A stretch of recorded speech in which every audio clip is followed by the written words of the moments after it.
एक झोपड़ी नुमा मकान के पास अगर रुकती है, उस समय उस मकान में एक आदमी होता है जो अपना कुछ लिख रहा होता है। चूल्हे पे उसकी दाल पक रही है।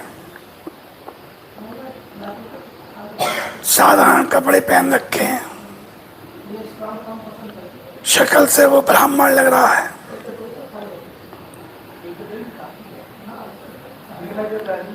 सेना के जवान अंदर घुसते हैं, उसे पकड़ लेते हैं।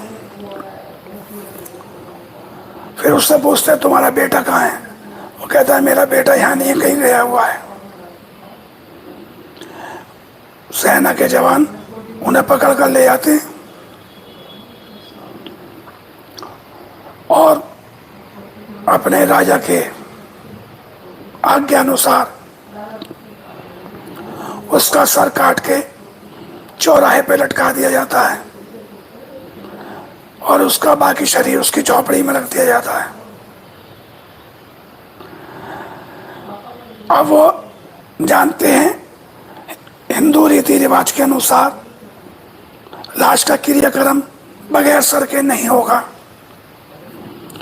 इसलिए वो सर को एक बांस के सहारे शहर के सबसे बड़े चौराहे पर लटका देते हैं और पूरी 3-4 टुकड़ी वहां चारों तरफ बैठ जाती है। रात का समय है, 12 बजे के लगभग, अंतिम प्रहर चल रहा है। बारिश होने लगती है, तूफान की आशंका बढ़ जाती है। बारिश का जो गिरने का तरीका है, बहाव है, वो बहुत तेज हो जाता है। सारे जवान अलग अलग दिशा में अपना पोजीशन ले लेते हैं।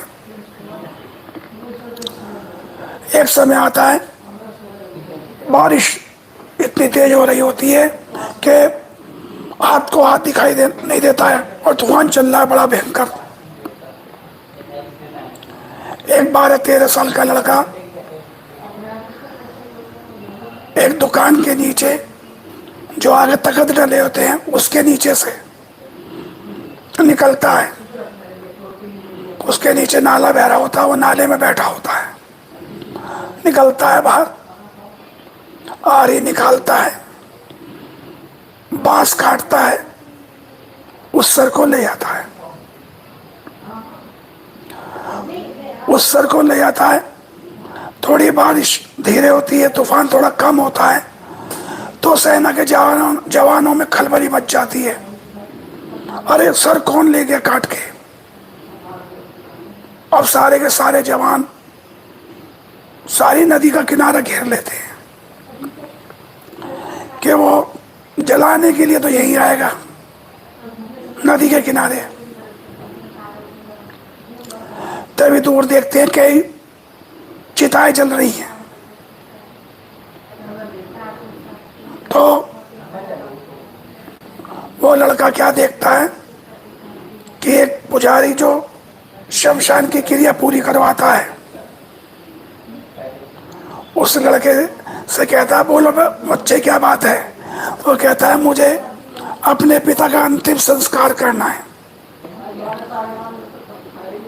वो वहां से शरीर उठा के पहले ही रख जाता है, पूरी चिता तैयार कर जाता है, वो सब रख देता है।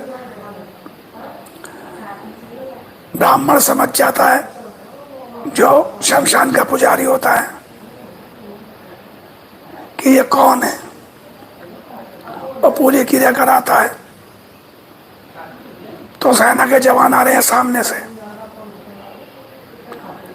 सेना के जवानों का आता देख, वो 12-13 साल का लड़का शरीर में अच्छा होता है।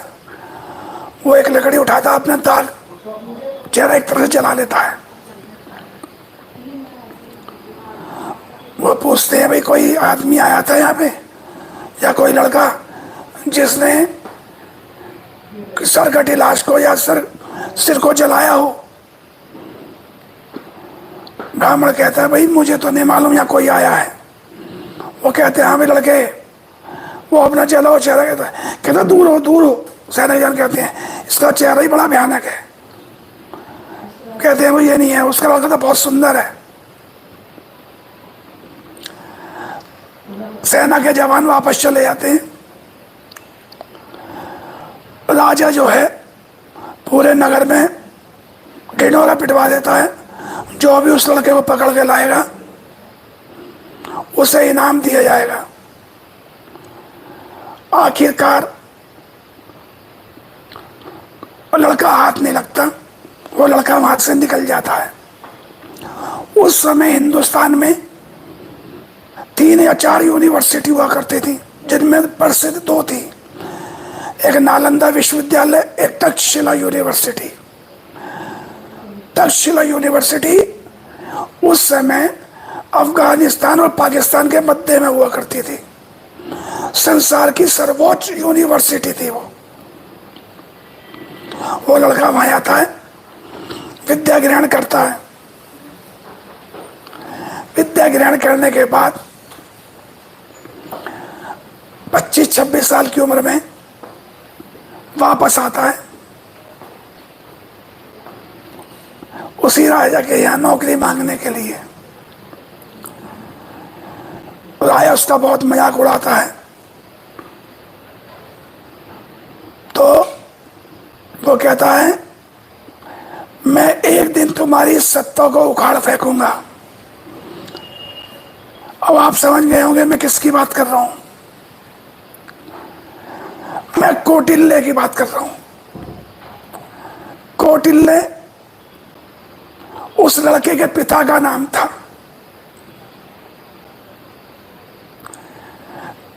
और नहीं, क्षमा चाहता हूं, उसके पिता का नाम चाणक था, चाणक, और लड़के का नाम कौटिल्य था।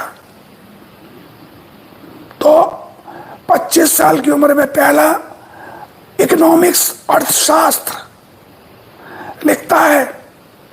कौटिल्य का अर्थशास्त्र बहुत फेमस है। अगर उसके हिसाब से चला जाए तो आज की तारीख में भी कोई शासन प्रशासन फेल नहीं हो सकता। वो कहता है राजा से मगध, वो मगध साम्राज्य होता है जो बिहार में था, पाटलिपुत्र उसकी राजधानी थी। अब आप समझ गए होंगे कि मैं किसकी बात कर रहा हूं। तो अपनी शिखा बांधता है, प्रण करता है कि मैं तुम्हारा शासन इन 2 सालों में उखाड़ कर फेंक दूंगा।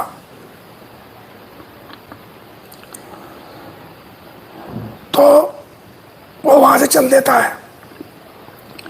मगध साम्राज्य में एक और बुद्धिमान व्यक्ति महाअमात्य यानी महामंत्री होता है, प्रधानमंत्री बोलते हैं, उस टाइम महाअमात्य बोलते थे। उसका नाम होता है राक्षस। वो मगध के साम्राज्य का प्रधानमंत्री होता है। वो कहता है इस भिक्षु पर ध्यान रखना। अब कौटिल्य चल देते हैं दरबार से निकलकर। थोड़ी दूर जाके देखते हैं कि कुछ बच्चे आपस में खेल रहे हैं। पता नहीं क्यों कौटिल्य के पैर रुक जाते हैं। वो उन बच्चों के खेल देखने में व्यस्त हो जाते हैं। वो देखते हैं एक लड़का सब लड़कों से कहता है मैं तुम्हारा राजा हूं, जैसे जैसे मैं बताऊंगा तुम सब ने ये करना है। तो जबकि वो ज्यादातर लड़के उम्र में उस लड़के से बड़े होते हैं, लेकिन उसका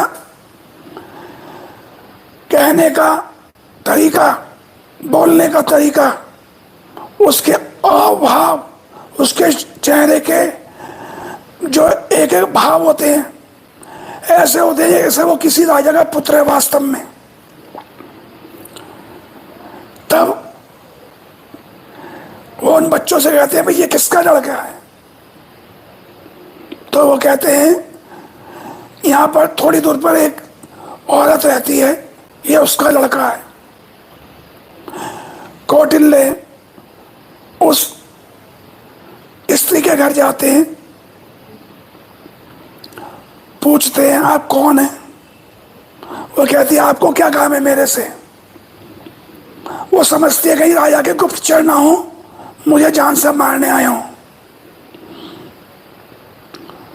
तो वो कहता है मेरा नाम कौटिल्य है, ऐसे ऐसे अपनी बात बताता है।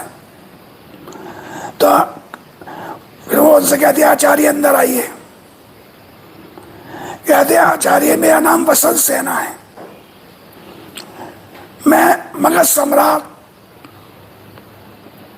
के यहाँ पहले दासी हुआ करती थी, और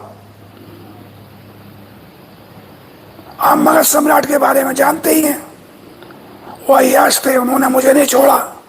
तो यह पुत्र उनके रक्त से पैदा है।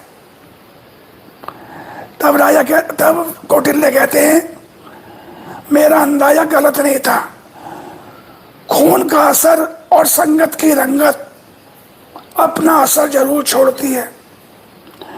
आपकी संगत अच्छी हो तो आपके अंदर अच्छे संस्कार आएंगे, आपकी संगत बुरी हो तो आप बुरा काम करने में नहीं हिचकेंगे। ये तो संगत की रंगत है। लेकिन खून का असर कैसे बोल रहा था, जब वो लड़का उन पर राजाओं की तरह हुक्म चला रहा था, उसे देखकर कौटिल्य समझ जाते हैं इसके खून का असर है जो ये बोल रहा है। तो कौटिल्य कहते हैं अगर तुम वसंत सेना, अगर तुम चाहती हो तुम्हारा बेटा राजा बने तो तुम्हें इसे मेरे को सौंपना होगा। वो कहती है महाराज मेरा सहारा यही है बुढ़ापे का। कहता है एक दिन ये सबका सहारा बनेगा। कुछ सोचकर कहती है ये यहाँ पे गलियों में मारा मारा घूमेगा, चोर डकैत बन जाए। इसलिए वो कौटिल्य के साथ भेज देती है। एक जगह मगध साम्राज्य से बाहर उत्तरी साम्राज्य में, जिसे आज हम उत्तर प्रदेश बोलते हैं, वहां के गुरुकुल खोलते हैं कौटिल्य, जैसे बनारस है। अब उनके यहाँ पर वो लड़का और बहुत से लड़के होते हैं जो वहाँ पढ़ रहे होते हैं, शिक्षा ले रहे होते हैं। हमारे पुराने जितने भी आचार्य थे, शास्त्रों में तो आपने चलो ये सोचा होगा भाई शास्त्रों में लिखा है, सब ऋषि मुनियों पर सिद्धियां थी। लेकिन चंद्रगुप्त के जमाने तक, अशोकामान के जमाने तक जितने भी अमात्य यानी प्रधानमंत्री हुआ करते थे या साधु संत हुआ करते थे, सबके पास कोई ना कोई सिद्धि हुआ करती थी। वो कौटिल्य के पास भी थी। तो कौटिल्य ने भी उन सबको थोड़ी थोड़ी सिद्धियां सिखा रखी थी, लेकिन कौटिल्य उनका दुरुपयोग नहीं करते थे। चंद्रगुप्त को उस लड़के का नाम चंद्रगुप्त रखा जाता है। यह उपाधि कौटिल्य देते हैं। अब आप समझ गए होंगे मैं चंद्रगुप्त की बात कर रहा था। वो छोटे लड़के को चंद्रगुप्त की उपाधि इसलिए दी जाती है क्योंकि वसंत सेना का जो पिता का कुल होता है वो गुप्त होता है, तो वो चंद्रगुप्त नाम रखा जाता है, चंद्र। तो चंद्रगुप्त उस समय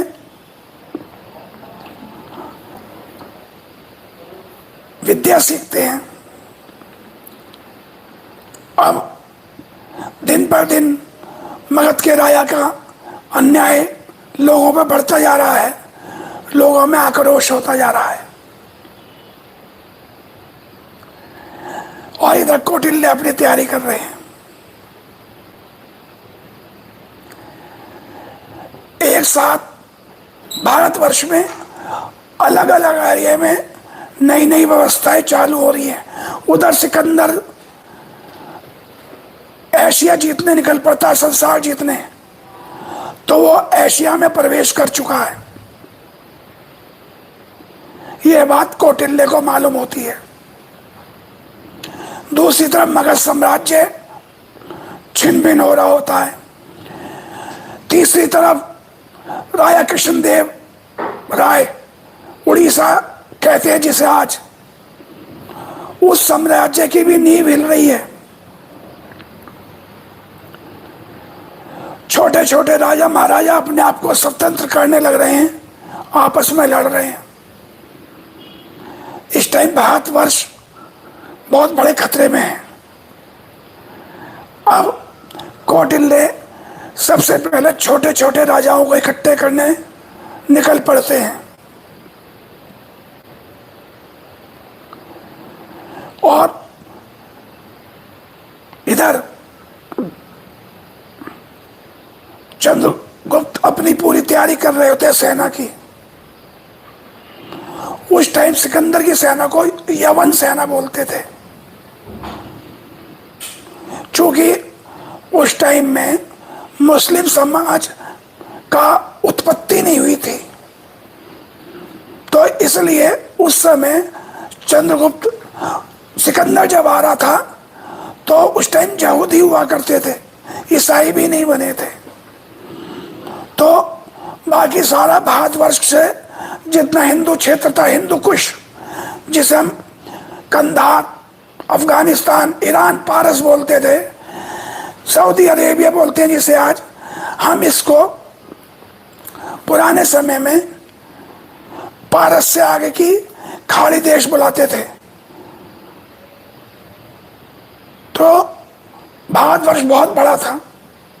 जैसे ही पारस की खाड़ी पार करता है सिकंदर, तो यमन की सेना बहुत तेज आ रही है। इधर अफगानिस्तान और पाकिस्तान, तक्षशिला से आगे का जो राजा होता है वो पोरस होता है। पोरस बहुत वीर होता है, बलशाली होता है।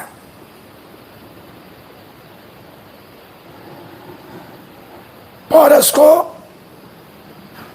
हराकर, पोरस हारता नहीं है लेकिन एक तरह संधि हो जाती है और वो सिकंदर का साथ देने के लिए तैयार हो जाते हैं। तो सेना आगे चल पड़ती है।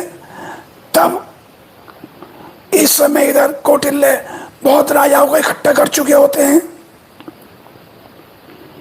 वो चंद्रगुप्त को यमन की सेना में उनके लड़ने के तौर तरीके सीखने के लिए भेजते हैं, क्योंकि सिकंदर की सेना को जवानों की बहुत आवश्यकता होती है। अब यहां देखिए, चंद्रगुप्त जब सिकंदर की सेना ईरान के नजदीक थी तब सीखने गए थे। अब इतिहास का मुझे नहीं मालूम, लेकिन वहां वो 1 साल तक रहे।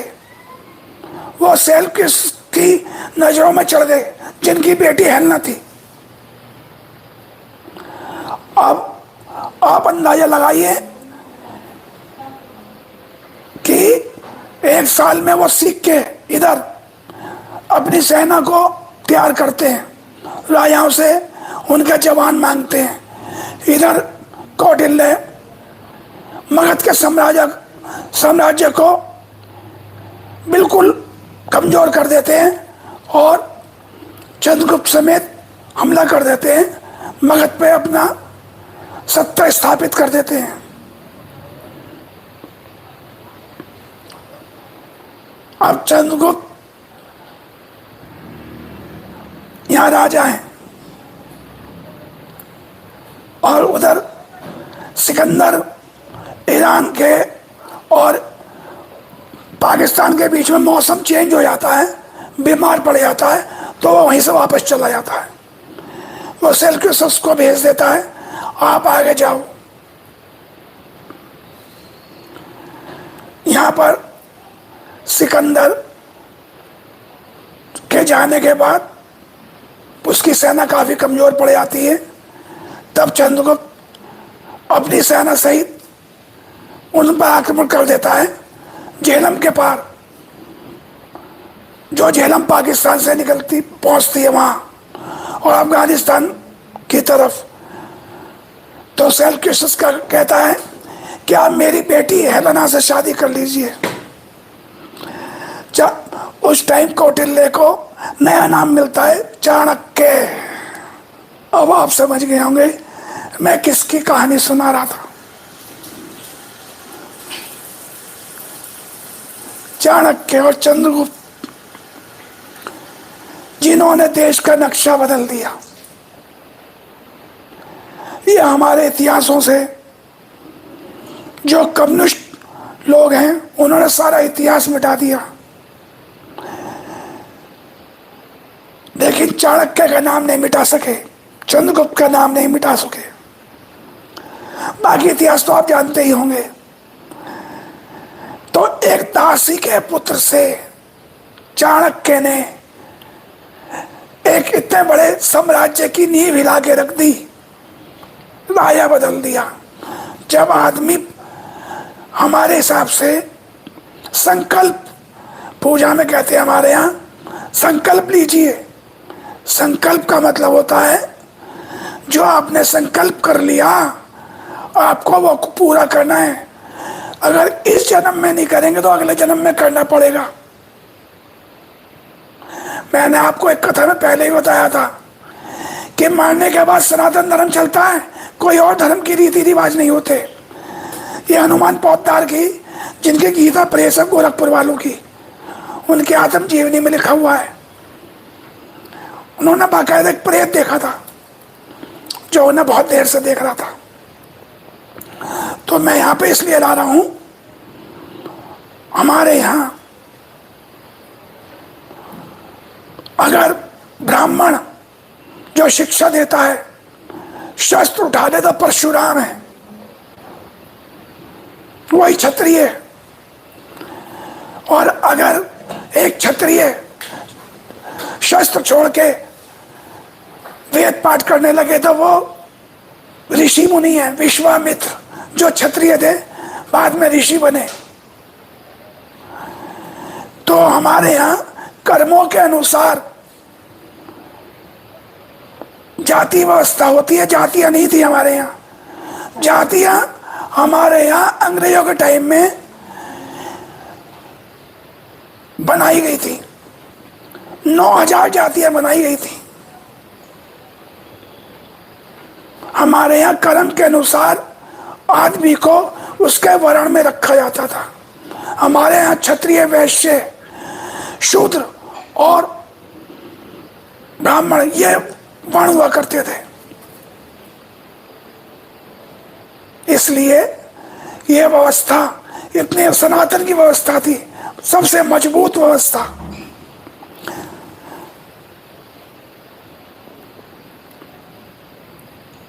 इसलिए सनातन था, सनातन है, सनातन रहेगा।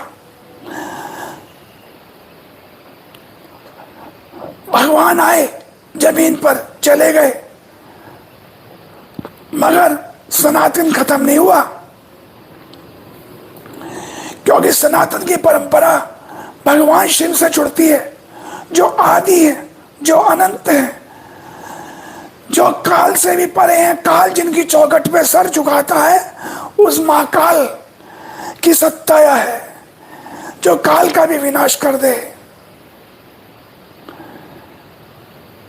इसलिए कहते हैं हम भी भक्त महाकाल के हैं, काल हमारा क्या करेगा।